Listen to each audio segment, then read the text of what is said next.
What's up, guys? Been a minute, I know, but welcome back to the channel. Reason I'm making this video today is because there's been some interest shown in one of the pickup trucks I've got. It's been on the channel before. It is this guy. That is what I've come to call the scrap truck. I've been having a little bit of an issue getting some things done, and I just kind of needed a hiatus for a little while. I took a break from YouTube and was going to get another bike and just start doing some moto vlogging and things like that, but some interest has been expressed in the scrap truck, and that's mainly because it's just clapped out. Doesn't really have a whole lot of life left in it. And I put a poll up on a couple other places other than YouTube where I was asking, should I buy another motorcycle or should I put an engine in the scrap truck? And with a resounding response from other platforms and things of that nature, people kind of want to see me breathe some new life into the scrap truck. So that is basically going to be what this video is about. This guy right here. Well, let me go ahead and flip the camera around real fast. Alright, so give you guys a little bit of a backstory on the Mazda here. It is a 1994 Mazda B2300, and essentially it's a Ford Ranger. They came off the same assembly line. They have the same running gear. There's a couple minor differences that really don't matter. Obviously the front end's just a little bit different. You can actually swap all those parts out and make it look like a Ford Ranger. All the way up to 2004, actually, if I'm thinking right. The bed's a little bit different. The taillights they look like they're just upside down, but they're actually slightly different. On to the history and how I got the truck and things like that. As of here lately, it's just been a catch-all, a bunch of trash in the back of it. I use it to haul the garbage off. Inside isn't looking too much better. I've been using it for storage. I literally haven't touched this truck in over a month.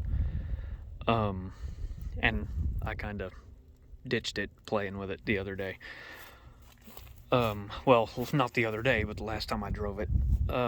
Because I've been driving my Dodge that has a dead bird in the grill. Oh my god. Okay, anyway, back to the subject at hand. I bought this truck about 10 years ago, and didn't look a whole lot different. I primered the tailgate, and I used it for work. I bought it for around $1,200, had about 200,000 miles on it, and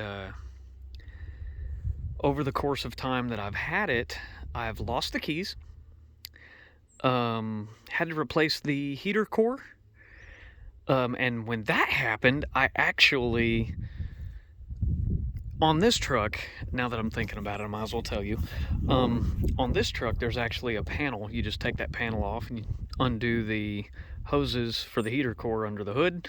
Heater core slides out, you put the new one in, reverse the process, and you're done. Super, super easy. It's one of the things I like about the truck. In the process of doing so, there were drug needles in the dash of the truck that I had found, and I turned them into the proper authorities and all that stuff. Had them walk a dog around the truck, and the dog hit on like 2 different spots on the truck. So it had a different kind of life before I bought it.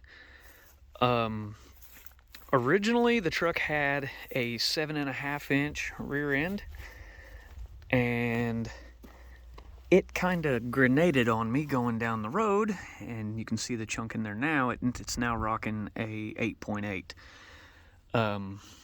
But the sad part is I went from 373 gears, to you gearheads out there, I went from 373s to 308s because I didn't pay attention to the tag. Feel free to blast me in the comments.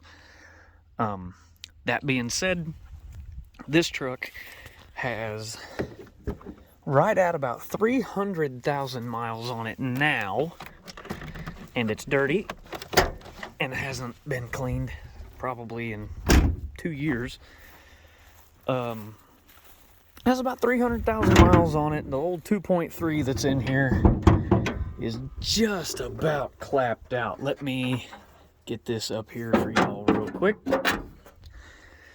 The old 2.3 is just about clapped out, like I said. It leaks everywhere.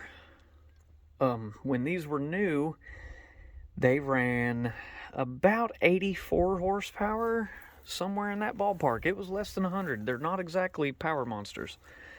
They produced a little bit over 100 foot-pounds of torque, about around 120, I think. This particular model, they had a few different models of the 2.3. This one actually has 2 sets of coil packs over there. If you look, it's got 2 spark plugs per cylinder, which is not a common thing nowadays. But their theory back when this engine was designed was it would aid in a cleaner combustion and produce more power and better emissions and things of that nature. But, wow, look at the health of that belt right there. That looks nasty. But, okay, moving on. It has a 5-speed transmission now. I don't think it is a Ford T5. I think it's the Mitsubishi transmission, which is not going to work for the engine swap. The plan, as of now, I'm going to source a Junkyard 351 Windsor, and that is going to be the new heart of this truck. As far as transmission goes, 351 will beat the crap out of that trans, even if it would bolt up. It's not going to last more than maybe 1 launch. So we're going to have to get a new transmission. If I keep it a 5-speed, I have to do some more research. There are a few other truck transmissions that we could use.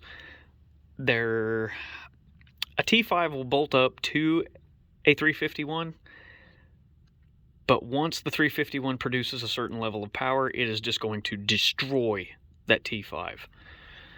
As far as automatics go, I'm entertaining the idea of either running an AOD, that way I have a 4-speed, which would require a lot more work to get it to work because they do have that electronically shifted 4th gear.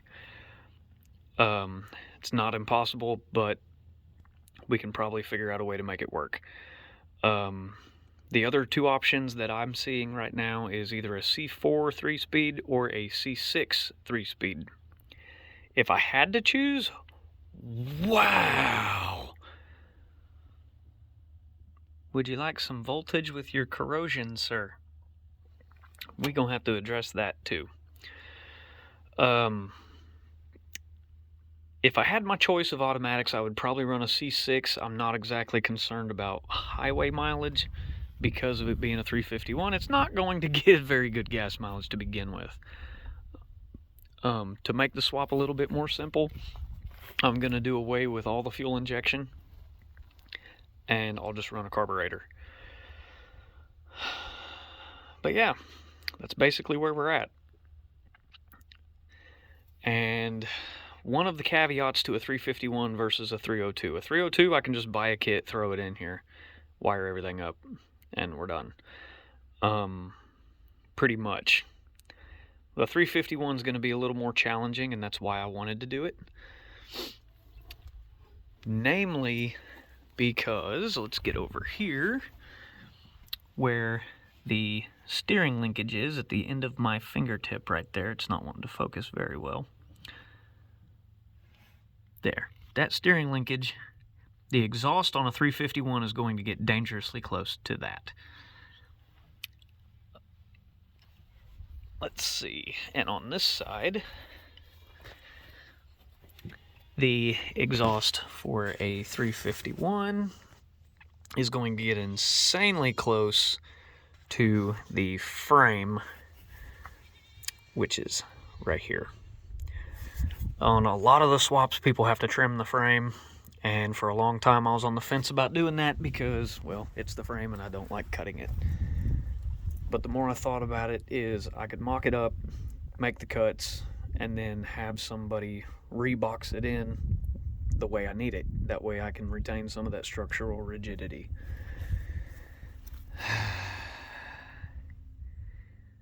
Y'all wanted it, so here we are.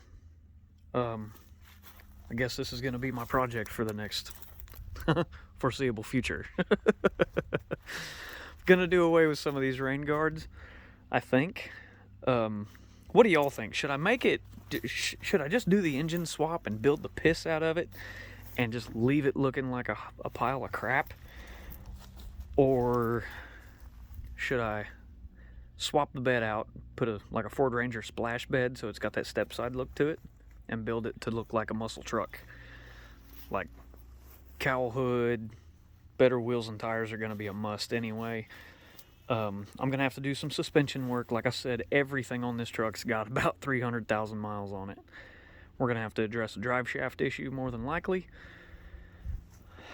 But yeah, that is where we're at.